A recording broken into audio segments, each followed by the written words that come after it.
দর্শক, এই মুহূর্তে আবহাওয়া অফিসে আছেন আমাদের সহকর্মী হাসান ওয়ালি, সরাসরি যোগ দিচ্ছেন তিনি। ওয়ালি, সকাল থেকে খবর জানাচ্ছিলেন এরই মধ্যে পায়রা এবং মোংলা সমুদ্র বন্দরগুলোতে 10 নম্বর এবং চট্টগ্রাম ও কক্সবাজারের 9 নম্বর মহা বিপদ সংকেতে দেখিয়ে যেতে বলা হয়েছে।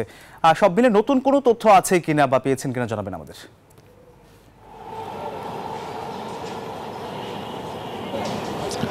জি, আপনাকে ধন্যবাদ সোহাগ। একটু পরপরই কিন্তু আবহাওয়া অধিদপ্তর নতুন নতুন আপডেট জানাচ্ছে, যেটি আসলে পায়রা বিমানবন্দর সমুদ্র বন্দর থেকে সকাল থেকে আমরা জানাচ্ছিলাম 300 কিলোমিটার দূরে অবস্থান করছে ঘূর্ণিঝড়টি, মূল কেন্দ্রটি, কিন্তু সেটি কিন্তু কমে এখন একটু আগে আমরা জানতে পেরেছি 250 কিলোমিটার দূরে অবস্থান করছে। সেটি কিন্তু দুপুর নাগাদ উপকূলীয় জেলাগুলোতে আঘাত হানবে এবং তখন থেকে কিন্তু বৃষ্টিপাত শুরু হবে, ভারী বৃষ্টিপাত শুরু হবে কোথাও কোথাও, যার ফলে কিন্তু ভূমিধসের ঘটনা ঘটতে পারে, পাহাড় ধসের ঘটনা ঘটতে পারে এমন আশঙ্কা কিন্তু আবহাওয়া অফিস করছে।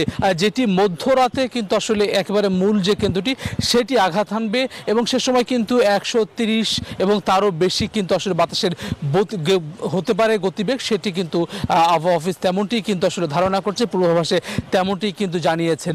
গতকাল যেমনটি ধারণা করা হচ্ছিল আজকে সকাল নাগাদ মূল আঘাত হানবে বা অগ্রভাগ আঘাত হানবে, সেটি পেছানোর কারণ হিসেবে আবহাওয়া অফিস বলছে আগে 16 কিংবা 17 কিলোমিটার কিন্তু বাতাসের গতিবেগ ছিল, সেটি আজকে 10 কিলোমিটারে নেমে এসেছে, যার ফলে কিন্তু একটু দেরি হচ্ছে, বিলম্ব হচ্ছে, কিন্তু একই সময়ে কিন্তু নতুন করে শক্তি সঞ্চয় করার সুযোগও কিন্তু পাচ্ছে ঘূর্ণিঝড়টি, যার ফলে কিন্তু সেটি যখনই আসলে যত দেরি হবে, বিলম্ব হবে, সেটি কিন্তু বেশি শক্তি নিয়ে ঘূর্ণিঝড়টি আঘাত হানবে এবং যার ফলে ক্ষয়ক্ষতিও কিন্তু আসলে বাড়বে। আজকের দিনে শুরু হলেও রাজধানীতে কিন্তু এর প্রভাব মূলত আগামীকাল পড়বে, এমনটি কিন্তু জানিয়েছে আবহাওয়া অফিস। আগামীকাল সারাদিনই বৃষ্টিপাত হতে পারে, মধ্যরাত থেকে কিন্তু আসলে সারা দেশেই কিন্তু ভারী বৃষ্টিপাত হতে পারে এবং বিভিন্ন জায়গায় কিন্তু আসলে যেই ভয়াবহ হবে সেটি কিন্তু আশঙ্কা, সেটি তারা জানিয়েছেন। এবং একটু আগেই কিন্তু দুর্যোগ ও ত্রাণ প্রতিমন্ত্রী এসেছিলেন এই জায়গাটিতে, তিনি বলছেন সব ধরনের ব্যবস্থা তারা নিয়েছেন, 4000 আশ্রয় কেন্দ্র কিন্তু ইতিমধ্যে প্রস্তুত করা হয়েছে। সব মিলে আবহাওয়া অফিস থেকে এই ছিল আমার কাছে সবশেষ।